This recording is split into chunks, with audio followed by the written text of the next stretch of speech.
Welcome to the 208 Fantasy Football Show. It is May 4th. May the 4th be with you.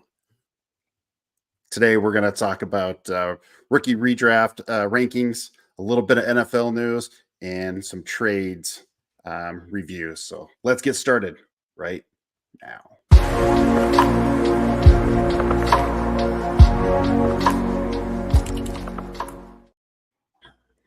Justin, how we doing? Good to see you. It's good. It's nice to have some decent weather in Idaho. I mean, it goes back and forth. I feel like it's just been super windy, but we got like above 70-degree day today, so that's kind of nice to be outside. Yeah, and like I mentioned, it's deceivingly warm out there. It's very overcast. You're like looking at it, going, "Ooh, it looks bitterly cold out there," and it's not bad. I think 68 degrees. 68 degrees is what I saw when we were out and about today. So, real excited about my lawn today. Real excited. Yes. Lots of news in the NFL. Lots of stuff going on there. Let's jump into that. What's going on?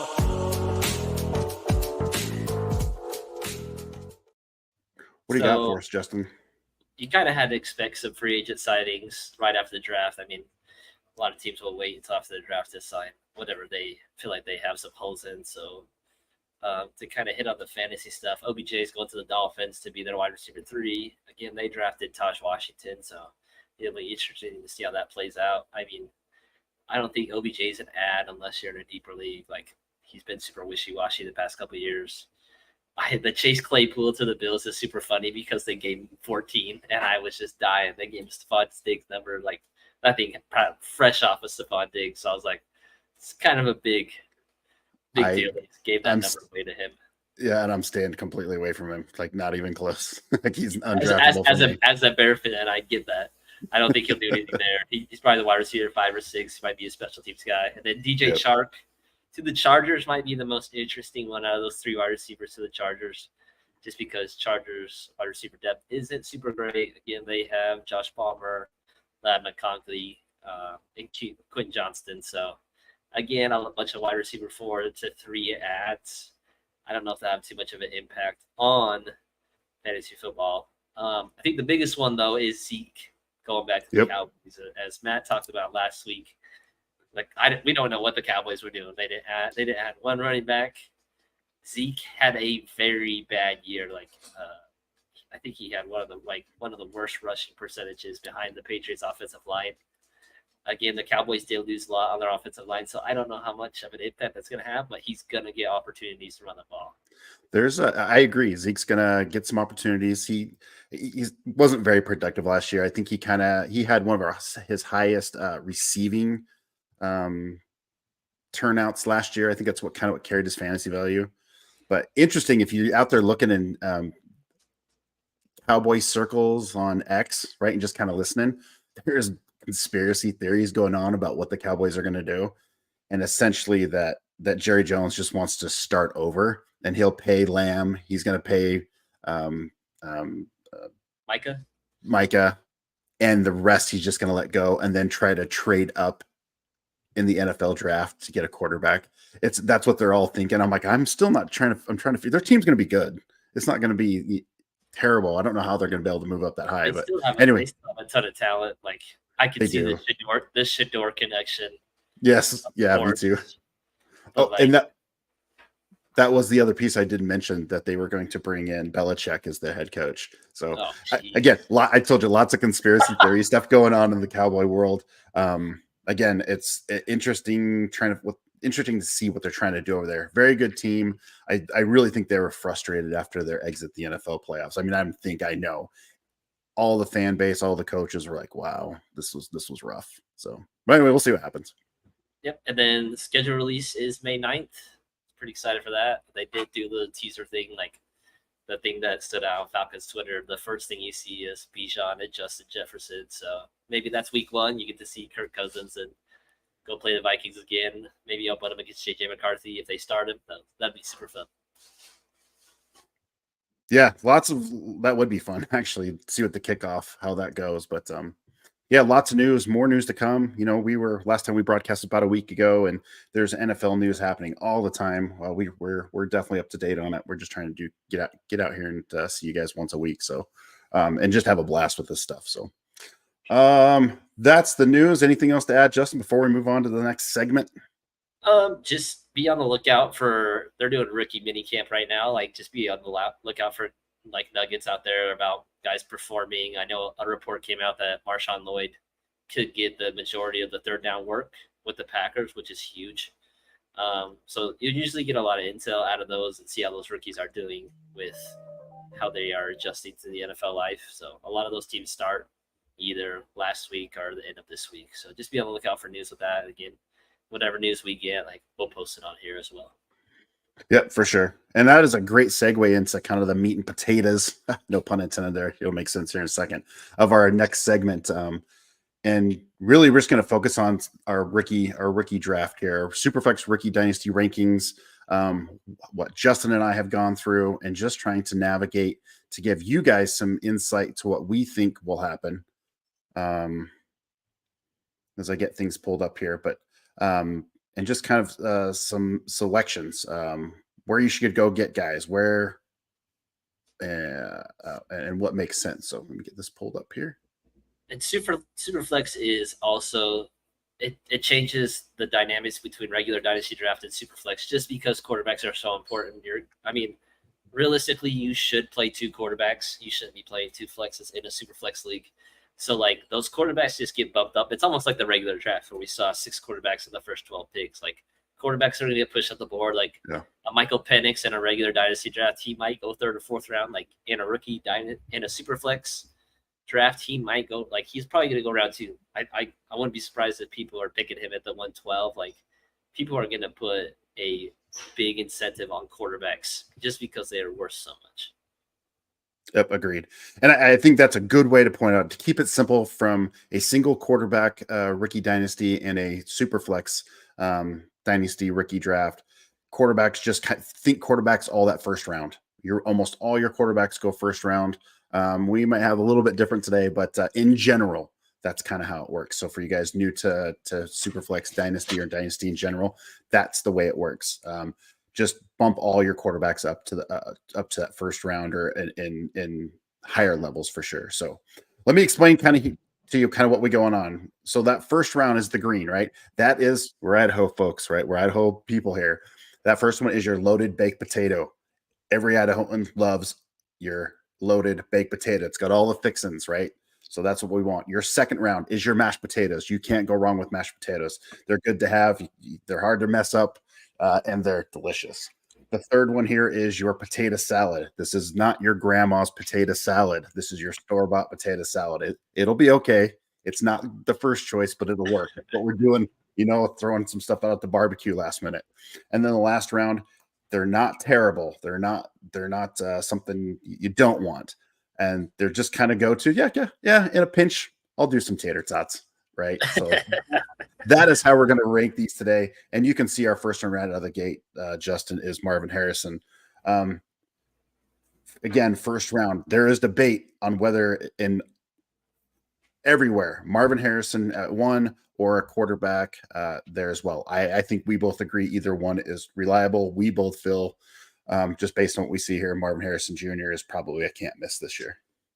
Yeah, I totally agree with that. Again, a lot of this is team-based stuff. Like, if you feel like you have the quarterbacks to be okay, then, like, go after Marvin Harrison. Marvin Harrison is just like a can't-miss prospect. Like, he should eat that offense. He should be DeAndre Hopkins when Kyler was playing with him. He should be the no-doubt one in that offense, and they should throw the ball a ton. He's going to eat that offense. He's going to be a top 12 guy for the next 8 years, and that's set in your lineup to forget it. Yep, and don't forget about McBride back there. He's going to open up some stuff for Marvin Harrison, and they'll feed off one another. So right out of the gate here, we both agree. Marvin Harrison, we'll get on to the second one here. There we go. And again, like Marvin Harrison doesn't have to compete too much with targets as well. He is competing with Michael Wilson as well, who who had a decent rookie year. Trey McBride again, that like Matt mentioned, he'll get a few targets, maybe 60 to 80. And then you have Greg Dortch, who is more of a gadgety guy. If you guys do remember, they did get rid of Rondale Moore, who got traded to the Falcons. So again, there's a lot of vacated targets on that offense. Again, the person that's probably going to be most competing with is Trey McBride. So. Yep, agreed. Sorry, just a little technical glitch. Got it switched. We are good to go now. So our second overall pick, just coming out of the gate, is Williams, is Caleb. In my mind, Caleb is the best, at least NFL ready quarterback. He's got all the tools. There is some leadership questionable question marks in my mind. He's probably a guy I'm going after. We have a draft later today, and I do have the 101. He's probably going to be my 101 unless something happens. What a spoiler, man! I know, right? In the dark about this. Sheesh. So, however, it's possible that I do something different. It's possible, but I think you see my hat here. Yeah, exactly. Go with Penix 101. No. But anyway, Williams is also in that green. He's a must-have for sure. So anything to add, Justin? Caleb Williams has such a high floor. I don't know if he's going to be top 12. I think he'll be top 15. Again, the rushing aspect isn't built in for him quite that much, but he does have a really good offense around him. I think Jaden Daniels definitely has more of a boom bust. So to go back and forth on Caleb and Jaden, but I think Caleb Williams definitely has more staying power. I feel like he can last probably a little bit longer than Jaden, where Jaden has a probably higher bust rate. Maybe I always put it into this. I always bring up Justin Fields. Justin Fields is a really good fantasy football quarterback. He is not a good NFL quarterback. And if you're not a good NFL quarterback, you're probably not going to have enough. You're not going to be on the field. So Justin Fields not playing this year, that could be kind of the same situation with Jaden Daniels, where maybe he gets hurt a lot more. Maybe he's just rushing a ton. But Caleb should stay in the field for 8 to 12 years and be super consistent. Yep. And the Bears have done something they have not done in a long time. I'm telling from experience here. This is the best offensive weapons they've had around their quarterback, and I don't know how long. It's polls love him, don't dislike him, whatever. He has done a really good job of putting weapons around Caleb Williams, which they have not done for other quarterbacks, including Justin Fields. So he's a kid that will. I agree with you. Is just ready for the next level. He sees the field very, very well, and it's not like he can't run. He can, but you're right. He's going to be more of that. Get the ball out to your playmakers and go from there. He runs to extend. He's kind of like that Patrick Mahomes. Everybody compares to the Patrick Mahomes. Patrick Mahomes is a good athlete, but he doesn't run to run. He runs to set up those deep balls, those deep shots, those big crossers. So that's kind of the same situation with Caleb. Yep. Perfect. Go out there and get Caleb Williams. We're all in agreement at the 208. Neighbors number 3. Justin, you want to start this one? This one, I think I'm so back and forth. I tried to run a situation back with Matt because I feel like he's got to talk me off the ledge. I've been so back and forth with Neighbors. I feel like he's gotten a lot of bad press for just dumb reasons, and I've kind of bought into that, where I've kind of swung completely opposite way, where I was like, man, this kid's a good football player. He's gonna eat. He's not gonna have to compete for touches. Even if Daniel Jones is not good, I think they'll find a way to manufacture touches for him to be able to get the ball. And if worse comes to worse, they're drafting pretty high, which I think they will, and they draft a quarterback, then that's fine. I think Neighbors is a guy that he's going to elevate quarterback play. He's going to be that Stephon Diggs when he went to the Bills. He's going to elevate Josh Allen a little bit. Not to say Josh Allen wasn't talented or anything, but I feel like he can elevate quarterback play, make them look substantially better, and fill in those little 5-yard slants and take them 80 and just help your quarterback out as much as possible. Nope, I agree. The reservation, where we're all a little bit nervous about him, he's going to the Giants. The Giants don't have everybody's worried about Daniel Jones. They really don't have a running game. So that's the negative side. Now, the positive side is that exact same thing. It would not surprise me if Neighbors leads the league in targets. They are just going to throw him the ball and devise ways to get him the ball, slants, reverses, goes, whatever they can possibly do. The kid can flat out play. If you just go watch tape, I go on YouTube and watch his highlights. He can play. I know he was on a very good LSU team with some other good receivers, but they're going to give him lots of targets. And then in fantasy football, a lot of times targets rule. So I have also the 103 pick in the draft here in a few hours. I'm not sure. I go back and forth with the next guy we're going to talk about of which way to go here. So I think Neighbors will be in the future just another long-term wide receiver. And this year's going to be tough. I don't know that he'll be a top 15 guy overall. It's very possible just based off targets, but I just don't know how good that offense is going to be. They'll be playing from behind a lot. So I think, Justin, you mentioned earlier when we were talking, but he's probably a boomer bust guy from week to week. He's going to have massive games, and then the other games he's not going to do much. So he'll get a lot of those garbage yards at the end of the fourth quarter where he's catching the ball for 5 yards and they're just trying to get down the field. So I mean, again, Agreed. Just bet on the talent, bet on the draft capital. I mean, you're a stud if you go top 10 as a wide receiver in the NFL draft. So I think he's a pretty safe bet that he's going to be a pretty consistent wide receiver. Agreed. On to the next, JD5. This is what I was just talking about. I'm debating that number 3. Do I go Neighbors or JD5? Justin alluded to a little bit ago. It depends on your roster construct. Where are you at? What do you need? JD5 is a guy that you love. He led college in passing last year, won Heisman. He's a super playmaker. He's going on a Washington team that I think he will do pretty well. He's got some weapons around him. He's a running quarterback, and in fantasy football, that puts him up a tier for sure. And on the same token, I say that same sentence, you do worry about he's a running quarterback. I wish he would slide a little bit more. He's going to have to learn to get out of bounds or take, and not get beat up. He's not the biggest guy, but he's not the littlest guy either. I think last time I saw him, he was like 218 or something like that. So longevity is kind of tough. I'm not sure where he'll land, but we'll see. But I do like him a lot. I think this is a great spot at that 3-4 turn for sure in Superflex. Yeah, I agree. I mean, Matt kind of hit on everything there. It's so funny how similar parallels that him and Robert Griffin have. Yes. They wore the same suit. They won a Heisman. Their college teams were good, not great, and they just kind of came out of nowhere. Jane Daniels feels like he's been playing college football for 7 years. But again, if you want to bet on a huge ceiling like a Lamar Jackson situation, I think this is the guy you take. I wouldn't scoff at anybody taking JD5 over Caleb Williams. I get it. I totally understand. Chase those yards. That can be such a difference maker.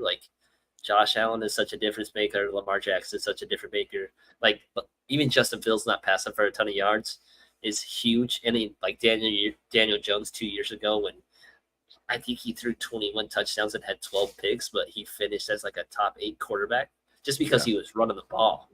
So if you have a quarterback that can run for over 1,000 yards like Jay Daniels did, he's going to win you a lot of fantasy games. He might put up a stinker where he gets 12 points, but he might go out there and drop you a couple 40s. Yep.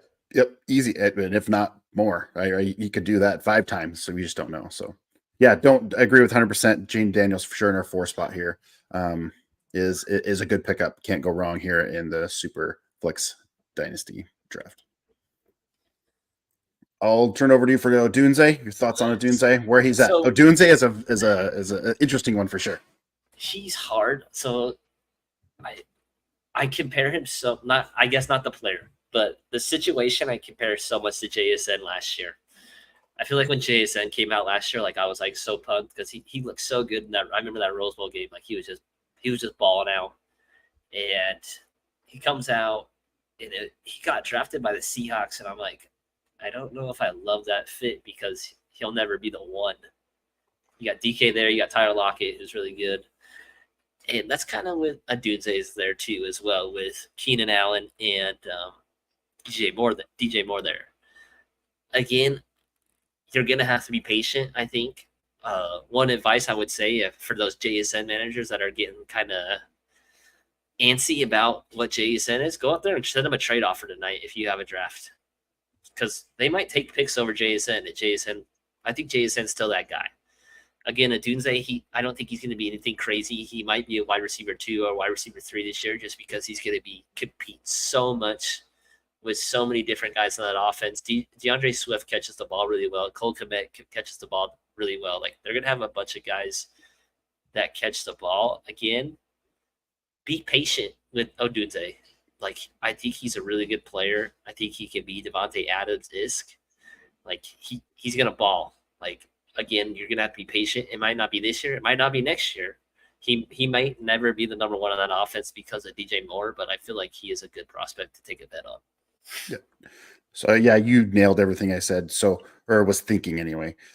Keep in mind when we do rookie dynasty drafts, very few rookies have impact right away, right? Just in general, you are drafting for the future. The reason why Odunze is so high on our rookie dynasty ranking is exactly what you mentioned. He's going to be that guy. Remember, you got DJ Moore, you got Keenan Allen. Keenan Allen's on a 1-year deal. He's probably gone after this year, most likely, right? Then Odunze slides in that he's going to get more. He's going to get more work. It would not surprise me mid-season if he gets more work, but don't be frustrated if you draft him now and then nothing happens. You're like, it's going to happen. Him and Caleb are already starting to build rapport. Odunze is a very good wide receiver. You're drafting patience right here, 100% all day, every day, with the hopes and the belief that he's going to be the guy eventually, or at least get, could he be 80 catches, 90 catches, 1,200 yards, and 10 TDs later? Yeah, he very well could be. So the patience in the drafting on this one for sure. On to the next.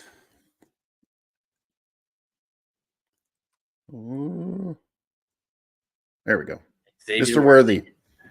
Justin, this is your guy. I'll let you take him. This is such a polarizing prospect for me. When he got drafted, like, again, I'm a size this when it comes to receivers. Like, I want my guys big.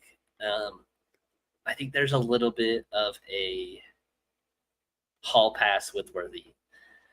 Andy Reid has done some amazing things with small receivers. You can look at Deshaun Jackson and you can look at Tyreek. Again, watching more Xavier Worthy film, like, he's not a one-trick pony. Like, all 3 years, like, he catches 60 balls. He goes over 700 yards. He's caught a lot more touchdowns than I thought he has. He's caught over 20 in his college career, 26 to be exact. I don't think he's just a one-route guy. I think he has more route prowess than Brian Thomas. Again, that offense, with not knowing what Rashee Rice is going to do, and again, with Marquise Brown being on a 1 year, and they came up to get him. I think that was a big telling sign. They came up with the Bills to go get him. So I'm gonna trust Andy Reid a little bit on this one. This is kind of a tough one where you're in that 5-6 turn. Like, do you take Brian Thomas, who is a prototypical wide receiver that doesn't have a lot of routes to him? He runs a slant and a go. He's very good at it. Don't get me wrong, but I think Xavier Worthy's probably got a little bit more route running to him. Can be a little bit of a Stephon Diggs. He's fast, clearly, and I'm going to trust Patrick Mahomes to get that kid the ball and score touchdowns. And he might not be Tyreek Hill, but he might be pretty dang close. Nope, agree with 100%. There's a couple of caveat twists. In my mind, he's kind of a boom bust. I think we both maybe agree on that.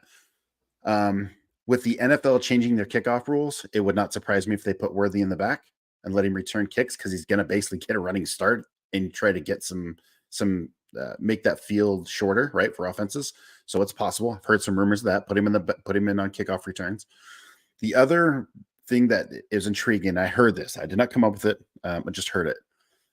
Andy Reid was kind of comparing him to it just escaped my mind.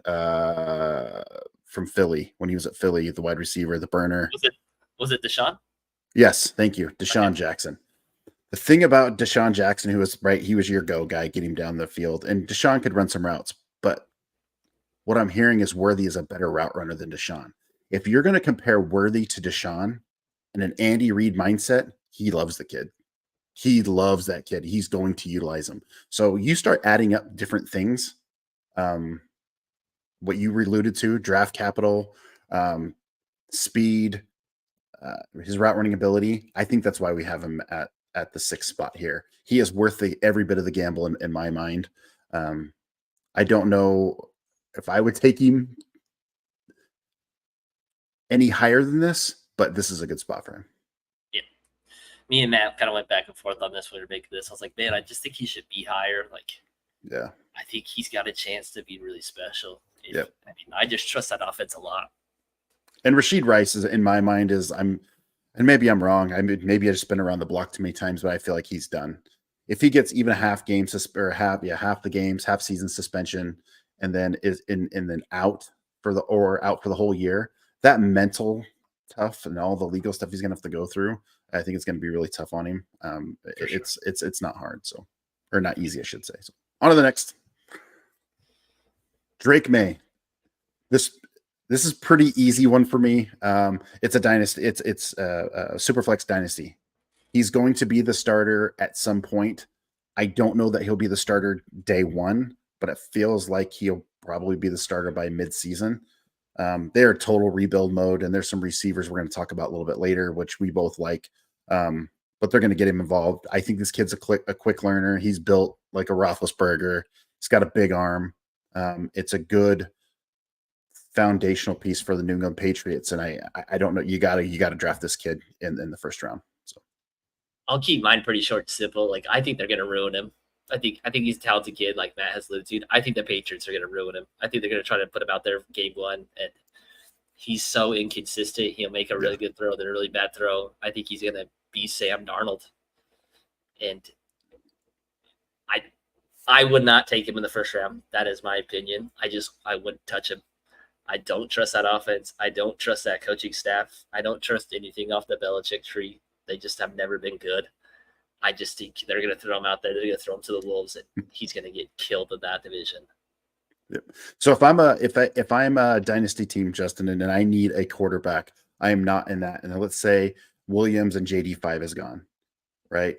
With May potentially being the right starter right now, do you take a shot on him, or do you try to get something a little bit later in this? I think I would wait. I would almost take JJ over him just because I trust the fit. I mean, we've seen so many times where the NFL, it's about the opportunity, like where you're at. Like, we've seen really good players get ruined super quick. Like Sam Darnold was talking about this generational prospect, all this and that. He got ruined. He got ruined so fast. So I mean, it's nothing to do with the kid and his talent, but I just don't trust that. I don't trust the Patriots. Well, let's go on to the next. That's where we differ on that one, but that's okay. That's why we talk about all this stuff, and let's get on to the next. Bowers. Talk about going from one player to the other. I love the talent. I love the talent Bowers brings. I think he's going to be in the league for a very long time. I hate the location, and just like businesses, it's location, and I'm not a fan of this. I think the Raiders are going to run the ball really like Zeus this year. I think he's going to get a ton of workload. They'll probably split Bowers out. It's kind of that slot receiver once in a while because they have Meyer. But I think when you're drafting for the future in these dynasty drafts, I think he's absolutely worth the first round. And where you think you got to go, I think this is a good spot for him at the 8 spot. He could fall to 9-10. You are banking on the generational talent from this kid more than where he is. So that's my thoughts. For sure. This is kind of the Drake May kind of situation for me. Like, not to be negative Nancy over here, but like the fit is so bad. Like he could have literally went anywhere else. Like Matt said, I think they're gonna run the crap out of the ball. I think they might run the ball more than the Chargers. I feel like that's saying something. I think they're gonna pound the rock, and I just don't know how many targets he will get because they have 3 guys that kind of want to work their intermediate stuff. Brock Bowers is a really good seam runner. He can do that. But Devontae Adams, he likes that intermediate stuff. Hunter Renfrow likes that intermediate stuff. Michael Myers likes that intermediate stuff. I mean, you can't have 4 guys run intermediate routes. Again, like, if he falls in the back end of the first round, I don't mind taking him. Again, tight ends are hard. He might be a guy that you're sitting on for 2 to 3 years till you see him really pop, which is kind of the status quo for tight ends sometimes, unless you're a Sam Laporta who just killed it last year. But again, like Matt said, you're going to have to be patient with him. But if you need someone to contribute right away, I think you might take a wide receiver like a Ladd McConkey, who I think is going to go right away or a Keon's going to go right away. Again, it's about your roster construction. Yeah. Remember, he is this kid is a freshman, contributed to a very, very dominant Georgia team. So he's super talented. He's going to get his. It's not like he's not going to do anything. Tight ends historically take a little time to develop in the NFL. That's just kind of how it works. But that window or the gap seems to be shorter after what we saw with the Florida and Kincaid last year. He'll be in there. I think what Justin and I are saying, his ceiling might be a little limited right now, where he's at. So just keep that in mind. But we do love the talent. JJM, you want to this your guy? I like if Drake May would have went to the Vikings, they would have been switched. That's how much of a difference I think it makes. I think Kevin O'Connell is a guy as a coach. I think he's a really good coach. The Vikings have really good personnel around him with Addison and Hawkinson. If when he comes back, hopefully mid-season, he probably be kind of hard. And then Justin Jefferson, who is probably the best wide receiver in the NFL. And then they signed. Who did they sign? Running back wise, I can't remember. At the top of my head, I do not recall. Maybe Matt could look that up for me. But they signed somebody. It was an older guy. I know it's in division. So I think he has a really good shot at being really good. Again, I don't know if they start him right away because Kevin O'Connell's system is a little more difficult. They let Sam Darnold run out there for 6 or 7 games. I think it'll be good for him. I think J.J. McCarthy has a huge ceiling. I think he can be Alex Smith plus. You're referring to Aaron Jones. Aaron Jones, who's a good pass catching back. I think he's still got a little bit left in the tank. But again, I think J.J. McCarthy can be a better version of Alex Smith. And Alex Smith was a pretty good fantasy quarterback with the Chiefs until we saw Patrick Mahomes, who just makes him look terrible. But I think he can be that. I have real high hopes for JJ. I didn't when the draft started, but man, his fit is super fun. In my mind, May is more talented quarterback. JJM might be the better leader. And all right, you're taking a team to the NFL championship, or I'm sorry, the college championship games. You win a natty, which is awesome. Didn't ask to get to do a whole lot in the Harbaugh offense. But if you go back and look over the 2 years, he's certainly got better. I think he's one of the better leaders out of this rookie class, just a natural leader. And I think that'll serve him well. I'm not sure he's going to be asked to do a lot at the NFL level either. I think he's might be a game manager, but he'll be good enough. He is not going to be, in my mind, a top 10 quarterback. He might sneak in there. He'll be in that borderline. You'll never see him as like a top 5, but he'll be good enough in a Superflex lineup. A QB2 would be very reasonable for, and so he's got a pretty good floor and a not real high ceiling. But in my mind, I like May a little bit better than JJ McCarthy from the ceiling standpoint. But you can't go wrong. I think he's a good quarterback, and he's got that question mark around him with very good talent around him. So what can he do? And it's going to be fun to watch.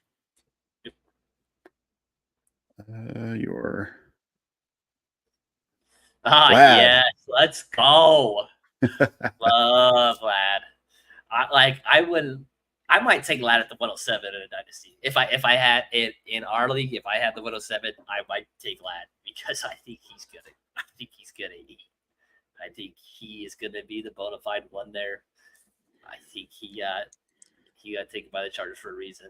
They don't have any competition. I don't think QJ's that guy. Josh Palmer is your stretch guy, and Vlad's just gonna eat underneath.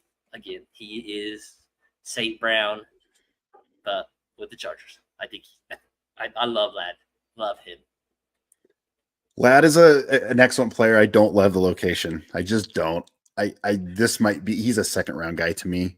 So you and I are split in the middle on this. This is where I go, kid's uber talented. I think he ran a 4.3, 4.35 or something like that. Super fast, super shifty, not a big guy.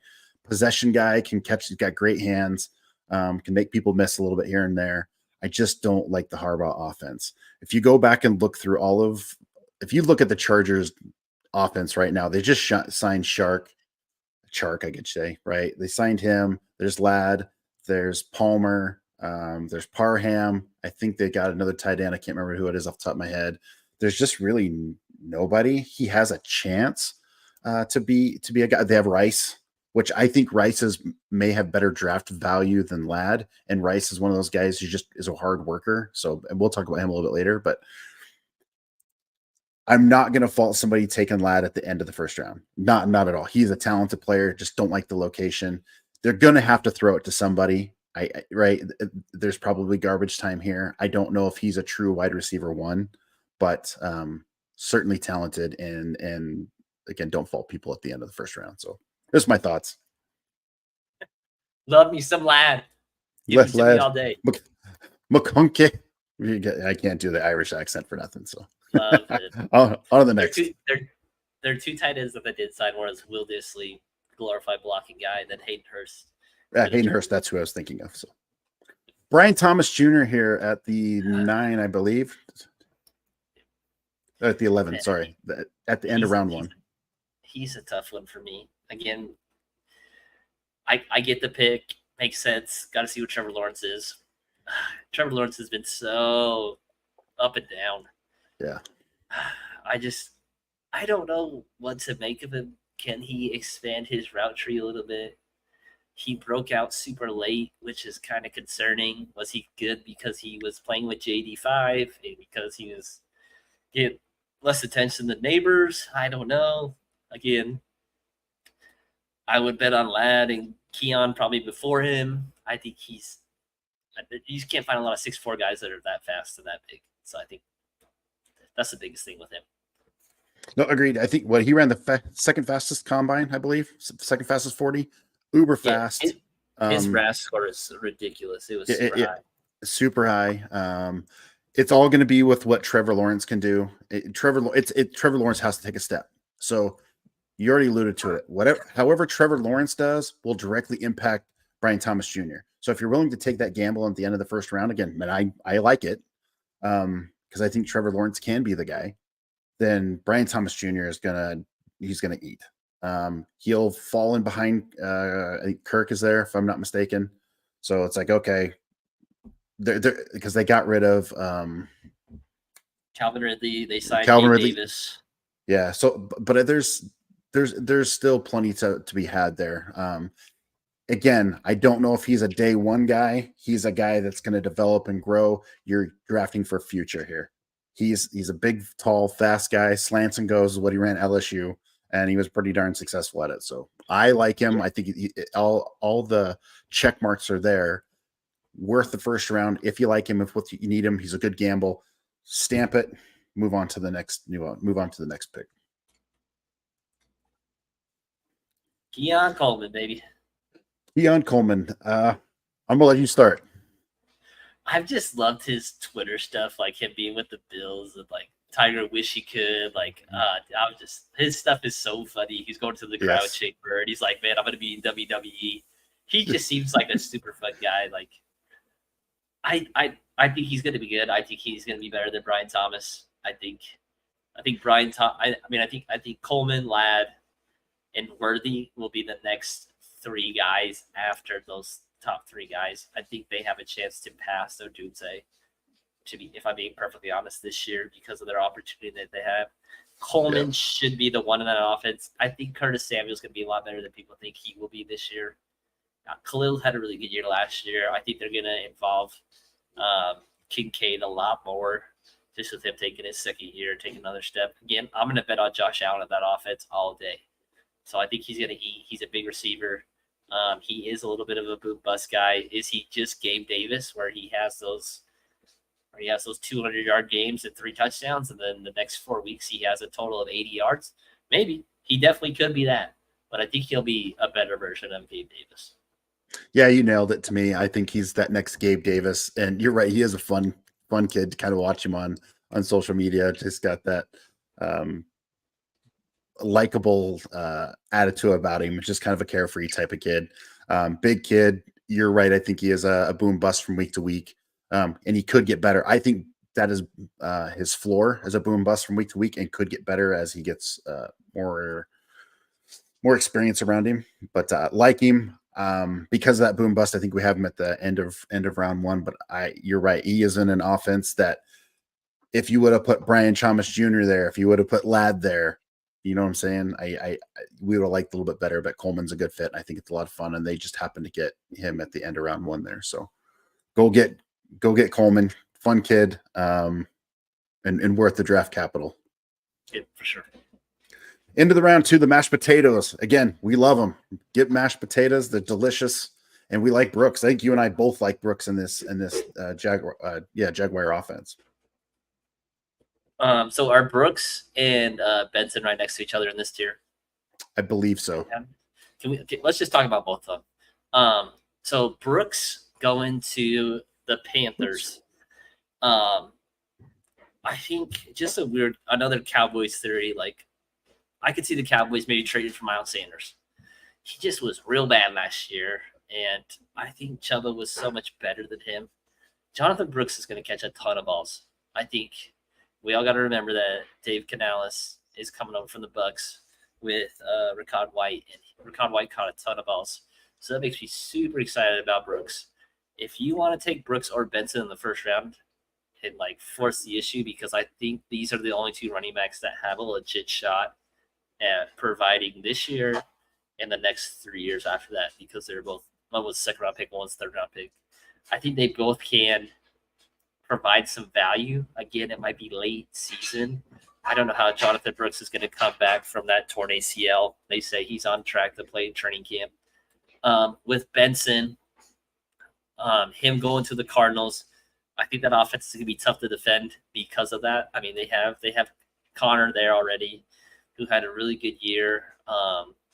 They had some sort of stat with the Cardinals where they had like the best rushing percentage, like success rate in the NFL, like the last 6 weeks. So they were coming on late really well. So I'm gonna trust Benson and Brooks. Like, again, I would not bet an eye if you took either of those guys at the 108, 109, 110, 111. If you're feeling a little stressed about wide receivers, everybody in Dynasty is always looking for running backs. Again, you don't want to force the issue too much. They're not Bijan, they're not Jamar Gibbs, but I think they'll have a really good role in their offenses. No, I agree. I 100% agree with you. You could have put these two guys at the end of round one. We got them at the beginning of round two just because of receiver heaviness. If these guys were absolutely starting out of the gate and they had we weren't super high on any of the running backs coming out, right? I mean, if Brooks didn't get injured, he would probably be clearly the number one running back coming out. But I agree with you. These two guys are it. Brooks, you're 100% going to get a ton of work in the passing game. And again, it's a future pick. I think he's just going to get more and more as the years go on, for sure. Benson, to me, when I look at what they're going to do with Connor and him, think of Detroit last year. It's going to be at first. It's going to be I took Benson. He's not getting the work, and he's maybe between the 20s, and the Connor's going to get the goal line work. We saw a little bit of that last year with Gibbs and Montgomery. It wasn't till mid-season where Montgomery got hurt a little bit, and then Gibbs started getting more of the work. I think that roadmap that roadmap's the same to me when I look at it. So I love that comparison. That's such a good comparison.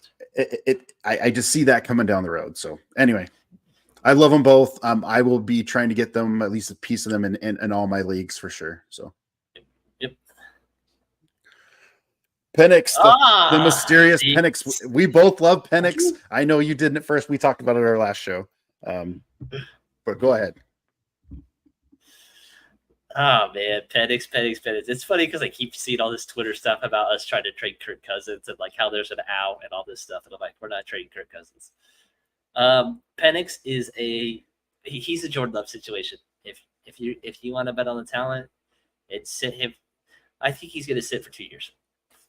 That's the minimum. That's just how the contract works with Kirk Cousins. I think he's going to be really good. I mean, that's just me That's just me as a Falcons fan. I hope he's really good. Like we deserve a quarterback. If you're trying to wait and you are a rebuilding team, then maybe take a shot at him again. I probably wouldn't, because every year I just try to win. Like I'm just trying to go hard at it every time. So I'd probably take a wide receiver or somebody different in this place. But I think he'll be good in 2 years. Again, I don't want to wait 2 years. Like I want to be good now. So Penix, I've looked and listened to a lot of pros and cons on this entire thing. In my opinion, this was an absolute marvelous move by the Falcons. They're playing chess and not checkers. And I'm serious on this one, because I don't know. I think they always kind of wanted him, but they weren't sure. So I keep hearing this retro, because hindsight's always 2020. I keep hearing that, oh man, the worst thing the Falcons did was get Cousins. I'm like, what are you talking about? What? No, that makes zero sense. You had no idea you were going to be on the Penix train. You had, by the time, right, you signed Cousins. You didn't know if he was going to be there. You didn't know if somebody was going to move up. You're sitting at 8 and he's right there, and you're like, we love this kid. Then get him. Your quarterback situation is great for the next 8-9 years, best 10 years. You're like, great, we don't have to worry about it. Yes, at the minimum 2 years he has to sit. I'm not so sure he's going to sit 2 years. There is a reasonable chance where he gets in certain situations, and if he dominates or Cousins gets hurt, all of a sudden you're looking at a Brady Bledsoe type thing. It's very plausible. We don't know until the season goes on and we go from there. Penix is a great pickup. I like him. I will try to get as many shares of him as I can in my dynasty leagues, because if he sits for a year, so what? He is that talented. I know people look at the Michigan game, the championship game, and said, oh, he got beat up. And I'm like, yeah, he did get beat up, but he was out there fighting the whole way. He didn't ever give up in that game. I like him. He can throw for a ton. So I like Penix. Go get him here in the second round. The thing on Penix, I feel like it's going to be, not to compare him to Mahomes, because that's not what I'm going to do it, but like it's going to be in practice where Kirk Cousins throws the ball and then Penix throws the ball. And those guys are going to be like, what is that? It's going to look so different. They're going to look so different than each other. And like Matt was alluding, like as a person that just loves to watch football in general and watch film, I just went back and watched Penix's best game, which was Texas game. And some of the balls he was throwing, it wasn't just like the balls that he was throwing. It's like Texas was sending 6 to 7 guys. It felt like every throw, every play, and he would just step up and just have no fear and just throw ropes to guys. Like I was baffled by some of the throws and like how much pressure he had on him, because Texas's front was really good last year, and he was just not scared of anything. So. Yep. Nope, I agree. Go get him here in the second round if you really need him and like what we're going. You can get him in the first round. I would be completely fine that and within a super flex. So, but we like him here in the second. Let's talk about the next two, man. Yep. Next. We'll hit the next. These two or just. Okay. Yeah, those two. Let's hit both of these guys. Knicks, he's May. I feel the same way. I don't think he's going to be good. I'm just out on Knicks as a quarterback.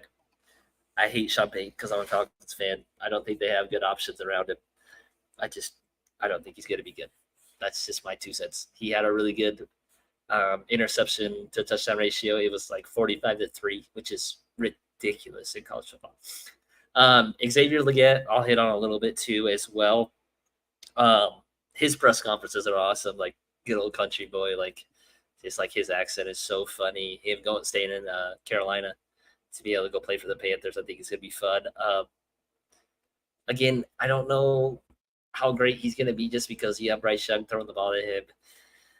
I just don't know how prolific that offense is going to be with Bryce. We just don't know what he is going to be. Like, if you want to take a shot at a boom bust guy, Xavier Leggett's that guy just because we don't know what Canales is going to be with him. Is he going to have some sort of revival with Bryce Young? Is Bryce Young going to look more like he was at Alabama? Again, I think Leggett and Mingos are a little bit similar to each other. So it'll be kind of interesting to play off those two. This is kind of where that cliff kind of drops off. After Leggett, I feel like with receivers, now you're just trying to take a little bit of fit and draft capital. Yep. I won't go too far on either one of these guys. I like Bo Nix a little bit. I get it. you alluded to his pass percentage, which is really, really high. I think a third of those passes were behind the line of scrimmage. So, those are easy completions in college. I do like him. I think it's a good fit for Sean Payton, what he's after. I don't think he's an elite quarterback. He's, again, at best, he's going to be a QB2. So nothing crazy. He does get his college wide receiver, which we'll talk a little about later. Don't expect a lot this first year, but maybe he can get better as he goes. If he doesn't improve a ton, I think it'd be easy for the Cowboys to move off of him. But I certainly think he'll be a decent QB2. Leggett, I'm not really high on. He's like, to me, it's okay. He could be the wide receiver 1 on a Panthers offense that he'll get some. He'll probably just have boom bust weeks would be my guess. But I'm not super high on Leggett. I would have liked him in a better location for sure, but we'll see how it goes. But you're right. He is a great kid to listen to on social media. So that's my 2 cents. I don't mind him at the 2. Again, you're taking a flyer on him in these 2nd, 3rd, 4th rounds. I'm like, okay, he's got a pretty good upside. We'll see how it goes. Yep. AD Mitchell, go ahead. You got him. He's going to be competing pretty hard for targets. I do like how Chris Ballard came out and just had his back. Maybe that lights a fire in his butt a little bit to play all the plays that he needs to play again. He's going to be competing with Josh Downs and Michael Pittman. He's got a chance to be the one. I don't think it's very high. This is going to be a pretty run-heavy offense with Jonathan Taylor now, Anthony Richardson. Yeah, another boom bust kid for me. Just don't know what's going to happen. He's worth a flyer. He's sitting there in that 2nd round. Like, okay, I like him. I don't think he's going to get. He's probably number 2 in that wide receiver room at best. So, but he is on a very good offense. So, definitely worth a flyer. We'll hit the next 2 here just for time's sake here, Justin. We're going to go, which I like. Oops, I'm going to end up one too many, I think. Yeah, Parasol and Wilson. I like both these kids. I do. They're fun. The hard part for Parasol is just being able to get on the field for the 49ers. I don't know what they're going to do with Debo or Ayuk. Tons of rumors out there. If you guys have been following it, makes a lot of sense. They talking about trade him, not trade him, trying to pay him. Ayuk's just frustrated, and the 49ers are just goofy for not just extending his contract because of the wide receiver market. It's been so inflated now, it's going to be hard to pay him. But they've backed themselves up here a little bit with Parasol, who is a great receiver. If in a different place, I think he would be a little bit higher, but that's okay. Roman Wilson, I really, really like. The Steelers have done in the past. They're really, really good about getting these wide receivers that we just don't know about that turn out really, really good.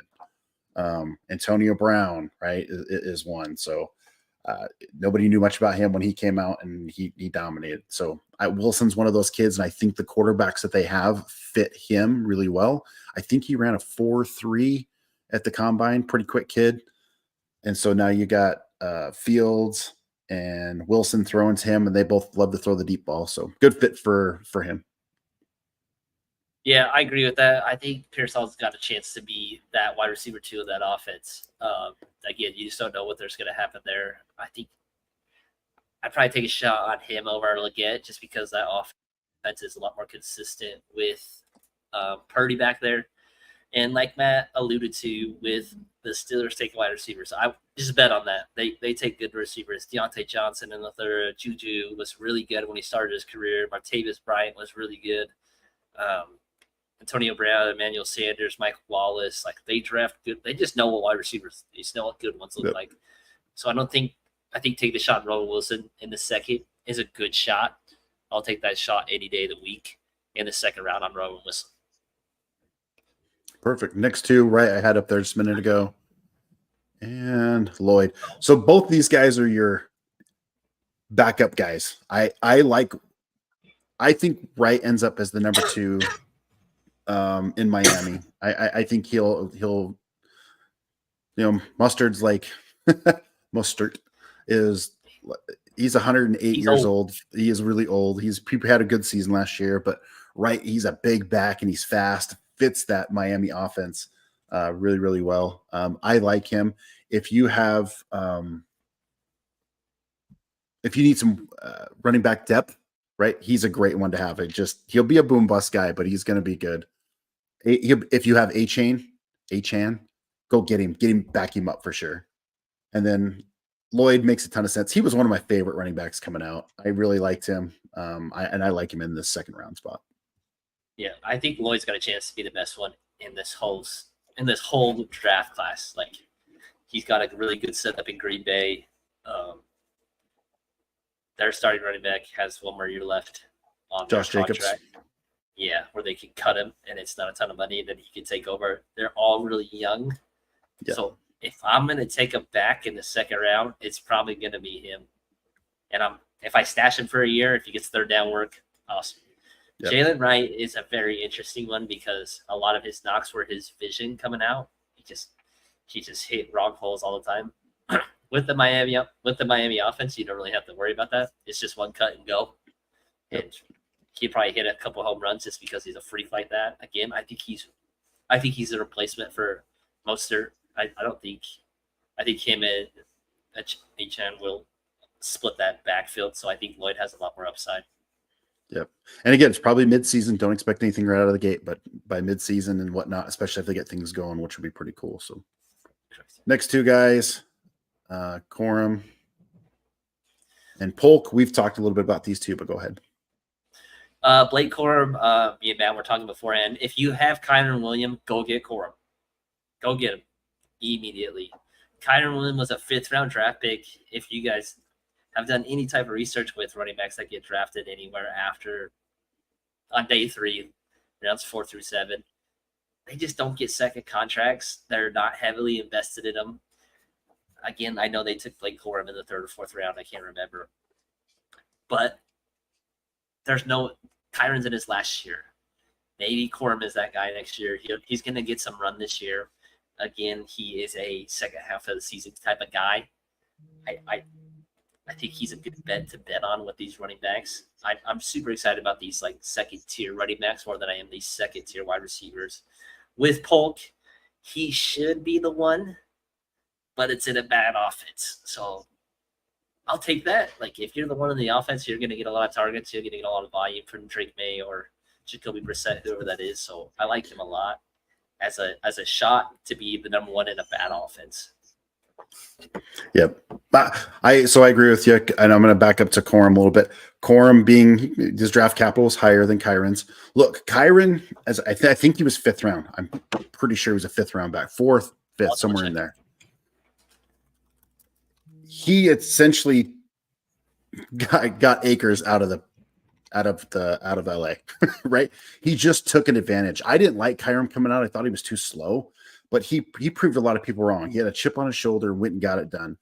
Corum and Kyron are very similar. The only difference is Kyron is got NFL experience now.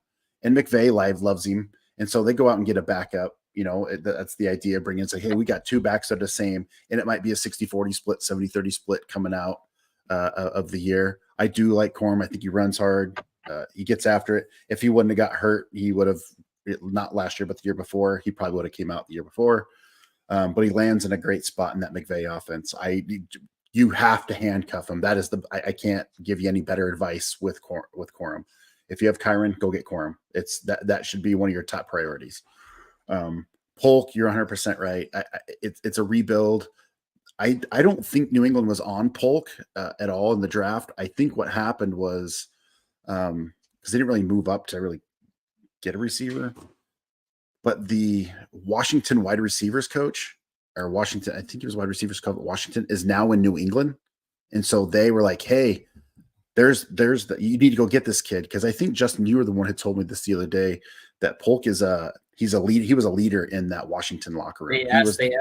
They had those 3 guys that got drafted. They always asked the wide receivers coach, like, who's the guy in that room? And everybody assumes it's a doomsday just because of the talent. But they said, hey, Polk is the leader in that room. Yeah. Like, he leads that thing. And that's what they need. They need a wide receiver leader in that group because they're all pretty young. So both of those are good at that second round. I have no problems with you going up and get Corum earlier if you have Kyron. So keep that in mind. But Polk is another great second round guy that we both believe in, and it all depends on what happens with May. But he's an excellent receiver. So Next two guys, and we're going to get into the potato salad again. This is not your grandma's potato salad, but it's like, okay, they'll do. It'll be okay. Interesting, but the first two guys are just Burton and Sanat. So Matt, can we just show the whole tier here, and we can absolutely. We can just touch on a few guys that we think that are going to be those guys, or kind of my guys, or guys that I think that are going to stand out. So I'll just touch on a few. I think me and Matt share a few of the same sentiments towards some of these guys, and totally feel something different about a couple of them. So Burton is the first one. He's a super boom bust guy. With T. Higgins' future not necessarily sure, I would take a shot on Burton in the third round. I think he's got a real good shot to be a wide receiver too. Again, he's never going to be the one with Chase there. Sinet is a guy that I like. I really think he is your tight end too. And going in with JD5, I think they could form a pretty good duo back there. And then my last one is Gerardo. Christian McCaffrey, I don't know how many more years he has left. Shanahan, again, he always takes running backs. So I'm going to take a shot, and hopefully a lot of people have compared him to Elijah Mitchell, who was the backup to Christian McCaffrey. So I would take a shot on him. I'll take shots on running backs just because they're really hard to get, especially Dynasty. So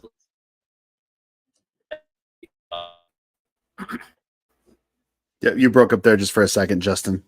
On which one? What's I talking about? On you said you would take a shot on the second on the or running back here, and then you cut out. So Gerardo would be the guy that I take a shot on, just because running backs are so hard to find in Dynasty, and I'm going to trust Kyle Shanahan with his running back evaluation. Again, you might not get anything out of him, but most of the time you don't get a lot out of your thirds. Chris McCaffrey, I don't know how many more years he has. He was super healthy last year, which doesn't happen a lot for him as a whole. So that's the guy I would take a shot on in this tier. Yeah, I think I'm not gonna go too far off of your guy, but there are some guys that I like. I think you just have to understand where they're at. Burton's a very talented player. He probably would have been a lot higher off the field concerns, but that's okay here nor there. Keep an eye on him. I do like Sanat. If you have JD5, if you somehow get JD5, I would late round get Sanat. He is a very talented, athletic tight end who scored really well. So again, keep him in your back pocket. Corley is your yak king, your yak monster, which we saw him, right? We talked about him earlier. He is now with the Jets. The reason why we have him in the potato salad, right, arena is because Aaron Rodgers doesn't typically like his rookie wide receivers. However, it's a possibility that if he gets going and he is opposite of Wilson in that slot, right, that in that slot area, and you have Hall in the backfield, I can see him as a 40 to 50 receiving yards, maybe 800 and 4 touchdowns, which is serviceable right out of the gate. But keep that in your back pocket. There's no guarantees with him. Some useless information too, Matt, is Corley is staying in Aaron Rodgers' guest house. Yes. Well, I'm glad you brought that up. Yes, he is. So he is trying really hard to get tied in with Aaron Rodgers, which is incredibly important. Super funny. One of my favorite players, and it's unfortunate he's on this team, but I love him, and it's this next player's Baker. I love Javon Baker. He came out and said, "There's no way 10 receivers are better than I am. It's impossible." And he is on a New England offense, which is like, right? He's here with May. Right, and he's there with Polk, but you have to remember he played in Alabama behind some very elite talent while there. That's why he transferred out. But once he went to his new college, right, he tore it up last year. Had a great run. He is an intriguing prospect. Keep him in your back pocket for sure. If he's there in late rounds, scoop him up. Garindo, I'm not going to touch on him. You nailed it on that. I'm not big on Franklin in with Knicks, even though we talked about he's there now partnered together where they were teammates in Oregon, but I'm kind of off Franklin. Davis and Estime and Allen are all interesting. Rice is a guy that I think could be sneaky good. He's with I think he was a 6th round draft pick for the Chargers.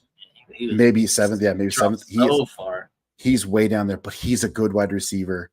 It would not surprise me if he ends up being the wide receiver one over Ladd. But if you put those two together, that is a bold take. I'm serious. You're all about it. Watch him run his routes. Yeah, no. I think Rice is a kid that works very hard. He's going to be one of those kids that just works hard and grinds, and he's going to get better. He's probably not going to do much year one. I'll admit that, but he is worth a late round flyer for sure. Anything to add on Davis or Estime? Like Allen's tough. Allen's going to be pushed down in that. I wouldn't touch Allen because they drafted 2 running backs and they have Brees. Davis is a guy I would stash if you have a bunch of thirds. I would just stash him because he's in not a very good backfield with James Cook, and there's nothing really in there, and he is a big back, which it feels like Buffalo is always trying to force the issue with we need a big back, and they just haven't got lucky. So he's a guy that I might stash. Other than that, not a lot of guys here that I love. Yeah.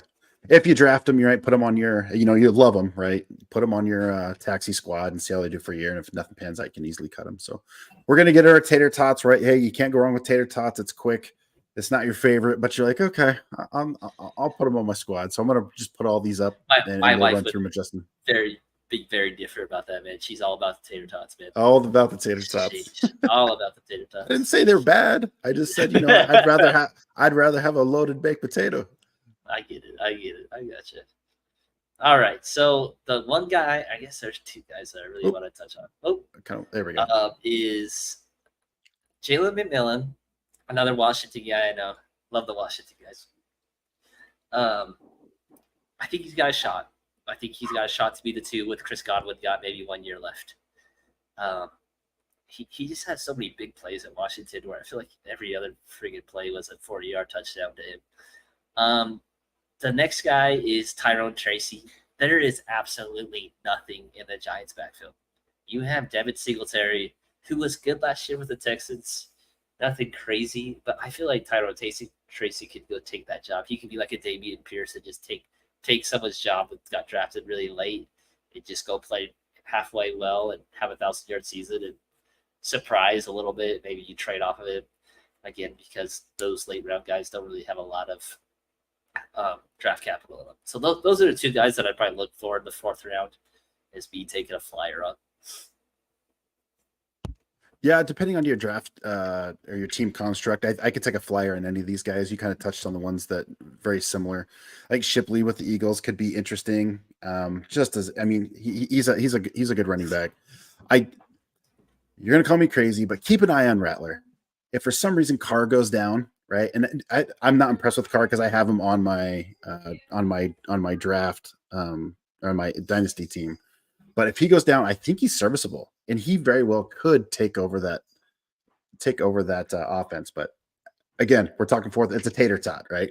And sometimes those tater tots get overcooked. But keep that in mind. My favorite player out of this whole bottom is Vidal. And if you don't know who he is, you need to, because he's the running back on the Chargers squad. And he's young, he's fast, and I don't like any of the other running backs on the Chargers squad. He was a later round pick, but he's a kid that I have no problems picking him in round 4, put him on my taxi squad just to see what happens. Comes from a small school, runs hard, athletic kid. So, and then the other 2 guys, Sanders, if you need a tight end, I don't know what will happen with him, but he's talented. And then Jordan Travis. Jordan Travis is your quarterback that's backing up Aaron Rodgers. He has a golden opportunity to learn from Aaron Rodgers. And remember, this is a kid out of Florida State who had an ACL injury that ended the draft. His draft stock just tanked after the injury. He's a good quarterback. He's athletic as all get out. And I think the Jets have just taken a flyer on him for sure. So, and I think Jets also have they have a backup wide receiver or backup quarterback, and I can't. Running guy. Oh, I can't remember off the top of my head, but he's got no quarterback. Jets have a quarterback behind Aaron Rodgers. You would. It's like, oh yeah, he's been a journeyman. But I like Jordan Travis here. He is, to me, is worth a late round pick. Put him on your Tyrod Texas Taylor. squad. Yep, Tyrod Taylor. That's who they'll go to if something happens to Aaron Rodgers, which was better than Zach Wilson anyway. But I think Jordan Travis is a guy that put him in your let's just put him on your taxi squad and see what happens. I do like him. All right. We just cover a lot of players here in the last hour, so hopefully they're all decent. The one thing I can tell you, and Justin and I have talked about this, Dynasty rankings are hard because you just don't know. Everybody's got their own this, that, or the other. We can break them down into tiers, which we've done for you. But if you like a player, if you're like, nah, I like this, I encourage you, go get them. Don't let the tiers break it down for you. You'll see it on Sleeper or whatever other platform you're drafting on. But if you like a guy, go get him. And especially when you get to rounds 2, 3, and 4, because it kind of doesn't matter to some degree, unless you're trading the pick. But if you like a guy, he's like, yep, that fits me. Go get him. Reaching, go get him. It's your team, and fantasy football is meant to be fun. That's all I have to say about that. Anything to add just before we move on next? So with your drafts coming up again, make sure you have enough spots for your draft picks, but also make sure you have enough for those waivers that you might want to add as well. Good call. And me and Matt always talk about this because he has a ton of picks and I don't. Like, there is a real thing with FOMO. So if you don't like anybody in the third, if you don't like anybody in the fourth, like, don't be surprised. Like, hey, I'll trade you this year's third and you give me a second next year. Like, stuff like that happens all the time in the draft. Like, you can get serviceable guys for your third and fourth round draft picks. If you're like, hey, I don't like any of these guys, I don't want to have guys that are just middling on my roster. I want to have guys that contribute. So that's a big thing. Just like have those ready to go. Like, talk trades during your draft, and again, like, make sure you have your open spots ready to pick up those guys on your roster after the draft. Yep. And fantasy draft or dynasty drafts are going on right now. These rookie drafts, right? They are hot and heavy. People are getting into them. So we're just trying to give you guys some insight of what we think would benefit you guys. Try to break it down and keep it simpler. Moving forward, we're going to get into some dynasty redraft stuff. We're going to get into or dynasty startup, and we're going to get into the redraft stuff, and we're going to try to break it down for you. Who do we like in what rounds? Because draft capital matters a lot in those startups and those redrafts. That's big. So, and then we'll have some trades coming up. We'll have some trade advice. So, anyway, love trades. So I looked up some trades on just Reddit. Just was kind of interested in. Yeah, let's do it. Me and Matt are just go over a few of them since we used a lot of time to talk about those players. So this first one is Nico Collins for the 109 in a PPR league.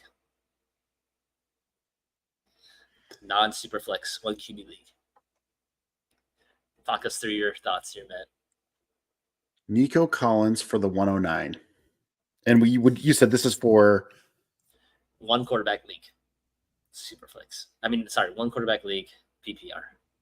And Nico right now in redraft or startup, I guess I should say startup, is going in the, I'd have to look it up. Probably 5th round. Is he that, or is 3rd round? Something like that. And we're going to get at the 109 in rookie redraft. We were saying somebody like Lad or Keon. Lad, Keon, or one of the 2 running backs, right? Yep.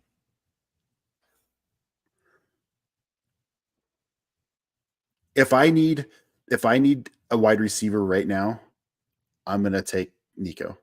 Give me the Nico over the 109. I'll take that all day. Now, if I need a running back like desperately, you're gonna trade that. I might try to trade back. See what I'm saying? I might try to trade back and get Brooks, depending on what, you got to know your league, got to know who's in it, and try to get Brooks or Benson. But yeah, I like Nico there. I'll take Nico all day. Okay, Rashee Rice or the 210 PPR. 1 quarterback league. I want nothing to do with Rashee Rice. How about you? I want nothing at all. You couldn't give me. I'm not taking him for anything. You could give me a 4th rounder. I'm not taking him. I'm completely off of that. I'm probably gonna take Rashid Rice because I'm a bet man. I like the boot bust stuff. You like, yeah, it's possible. I just want nothing to do with you. I'll take it. All right, the 105, the 109, JSN for Marvin Harrison. This is a one quarterback league, PPR. So we get Marvin Harrison, and you get who was the JSN, and what were the picks? 105 and 109.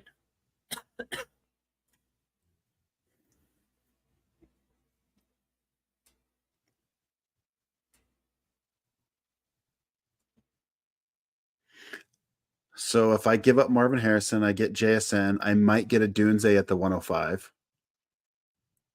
I don't think so. I mean, you're gambling, right? Because he might go top 3. It's probably Xavier Worthy or Brock Bowers, and then a running back. I wish I knew what my wide receivers were. Because if I have somebody like, I've already got Justin Jefferson, or I've got Lamb, maybe, but I'm probably gonna go Marvin Harrison. I'm probably gonna keep Marvin Harrison here. That's what I'm gonna think too. Yeah, and I tell you what, I like JSN. I think JSN is going to increasingly get better and better. He actually, he had over 1,000 yards receiving last year, and you wouldn't have thought of it. No. Yeah. It's like, you would not have thought that. I'm gonna double check that, but I'm almost positive. He was really quiet. Oh, I lied to you. I lied to you. It was 7. He was 628 for 400. I thought he had 1,000 yards last year, but I'm actually expecting 1,000 yards this year. So we'll see. He's a tough one. All right, this is what I talked to a lot of people about. Okay, the 101 for either these 3 players. Would you trade the 101 for Jamar Chase? No. Would you trade the 101 for Justin Jefferson? No. Would you trade the 101 for CeeDee Lamb? No, because I don't know what's going to happen with Dak. I don't know what's going to happen next year with Dak. I think I'm keeping, and this is assuming I'm taking Marvin Harrison Jr. in that offense. I would take Chase and Jefferson for the 101. 100%. I guess if you're, I guess if you're trying to win right now, if you've got to hey, I need to win now. But if you've got the 101, either your team's really bad or you've traded into that and you're trying to, win right now. You're in that mid tier and traded up. So all right. I just like Marvin Harrison. Last PPR one quarterback league. So the 303 for either of these 3 players. Algier. Would you rather have the 303 or Algier?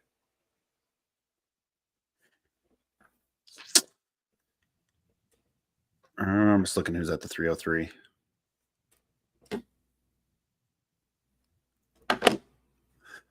Give me the 303 and I'll try to package it. No, oh man, that's a tough one. I would take the 303. Well, here's my thought behind it. My thought was if I get Algier, can I package him to the Bijan owner and get something out of it?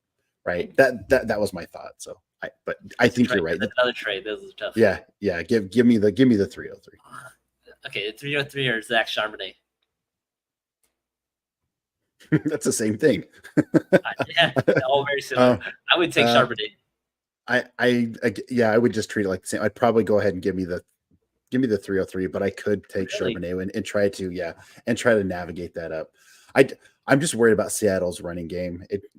We were kind of frustrated last year with it. So, all right, similar situation. Tank Bigsby or the 303. I'll give me Tank. I like really. Tank. Yeah, give me Tank Bigsby. Give me Tank Bigsby. That's a tough one for me. All right, Superflex one. Kyler Murray. This is relevant for us because we've been talking Kyler Murray trade a little bit recently. Yes, we did. Or the 103 in the Superflex. Kyler Murray. Really? Yeah. Just what he's got going on right now. I would take Kyler Murray at the 103. I did not think you were going to say that. I'll take. However, I don't know that I would do a straight across on that, but I might want a little bit more. If I want Kyler Murray, if I'm trading it, I wouldn't trade Kyler Murray for the 103. As much as I love JD5, because I think that's where he falls, right? Unless if JD5 is off the board, if it went like Williams and JD5, certainly I can't, right? I definitely want Murray, but if I have Murray, I'm not trading for the 103 because there's nobody there that I like. Gotcha. That makes sense. All right. This one's a really easy for me. This is Superflex again. Hurts, Jalen Hurts, or Herbert in the 111. I want every bit of Hurts as I can get. That offense is going to be crazy. I love him, man. I think he let a lot of people down last year, and I know it was the old tush push and all that crap. And now Kelsey's gone, and they're not going to be able to do it. And I disagree. I think they're going to be every bit as good. And you got to remember who their OC is. Remember, we are a big fan of Kellen Moore coming from Boise State. So, and I think he's a very good offensive coordinator. People will argue with me. He's like, we didn't do anything with the Chargers last year. I was like, that was just an awful. Their head coach wasn't very good. Yeah. And, it's like, well, he didn't do much with Dallas. And I'm like, what are you talking about? He did awesome with Dallas. He really got that going. Like the last 3 years or something like that. And on top of that, McCarthy's like, we got to run the ball more, and then turned around and threw it every much as much as Kellen did. So, and they were a very prolific offense last year. I would take Herbert in the 111 because I'm a Herbert You would? guy. I'm a Herbert guy. Okay. Where do you think Herbert ends up? Do you think he's a top 15 guy this year? Oh yeah. I think he's top 12, maybe even top 8. Oh no. I got a lot of faith in Herbert. I love Herbert. Man, he might be below top 15. He might not make it. So it's hard to say. All right. The 107 or Tua and a Superflex. Ooh.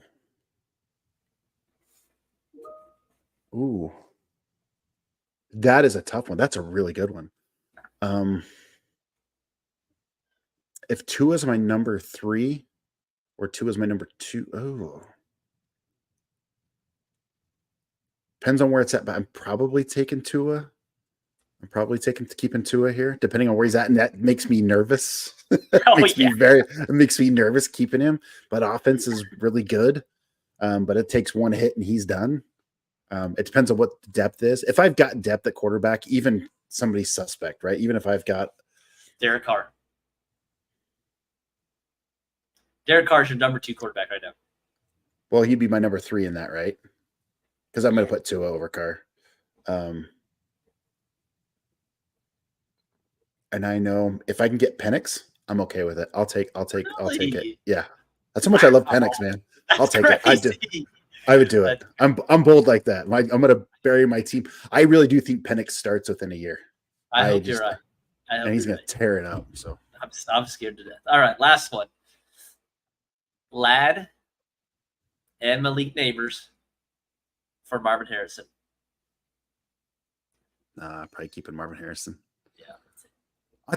And I don't want to beat Ladd up. We know Neighbors is going to be good. Just give him some time. He just went to a horrible spot, but he'll get peppered, like we already said. I really like Ladd too, so don't get me wrong, but I just worry about that offense. If we're talking non-fantasy and we are just looking at football, I love the kid, but fantasy is like, I don't know. I think you get them all out, but that's that Herbert love that I have. Yeah, Herbert's good. I mean, he threw for less. He didn't throw for 4,000 yards last year, right? You knew that, right? I don't think so. He was like 3,700, 3,400 or something like that. It wasn't very many. That offense was so bad. So bad. I want to say 34 and change. Brandon Staley's not a good coach. No. So. All right. Those are all the trades I got. No, great, man. We've been here for an hour and 20 minutes. I think moving forward, Justin, we'll do some more mock drafts coming up. Man, we are wishing you guys all the best. Be sure to like the stream. Get in here when we're live. We'll start posting some things more. We're going to start going live on Instagram soon. The website's coming up and it's getting there. So We're just trying to have fun with this more than anything else, helping you guys win your leagues. That's what it's all about. More than anything else is the bragging rights. If nothing else, bragging rights is the best in fantasy football. Exactly. You want to? You can also follow us on Spotify, I believe, right, Justin? We're in Spotify. Sure. Go in there and listen to our takes. That's how my wife listens to us. That's great. That's great. Yeah, jump on with us live, like the stream. We want to answer your questions. Put something in a comment. We want you guys' input. We'd love to answer questions or banter back and forth or whatever that may look like. We certainly just want you guys to win your league. So I think with that, tomorrow is Revenge of the 5th after May the 4th be with you. So I think we are out of here. Justin, anything to add before we take off? Nope. Just enjoy your drafts. It's a fun season to draft with your rookie drafts. Super fun. Hopefully we'll start getting into just regular redrafts with regular fantasy football. So. Yep, and we're gonna, like I said, we've got our rankings. We kind of went through them for the rookie stuff, but we'll get our rankings out to you guys soon. Breaking that down, we'll get a sleeper picks out there, letting you guys know where they're going, all based off ADP. Our busts, our guys, we're not touching with a 40-foot pole. So we'll get that out to you guys soon on our next our next go live. We would like to do this more than just once a week. If we can do twice a week, it gets a little challenging for us, but I think going live more often is a lot more fun. But until then, man, go dominate your leagues. We got one here in about an hour and a half before we do our rookie draft. We're excited about. So other than that, I think we're out. I guess until next time, Justin. Sir. All right. We'll see you guys. Have a wonderful weekend and catch you next week.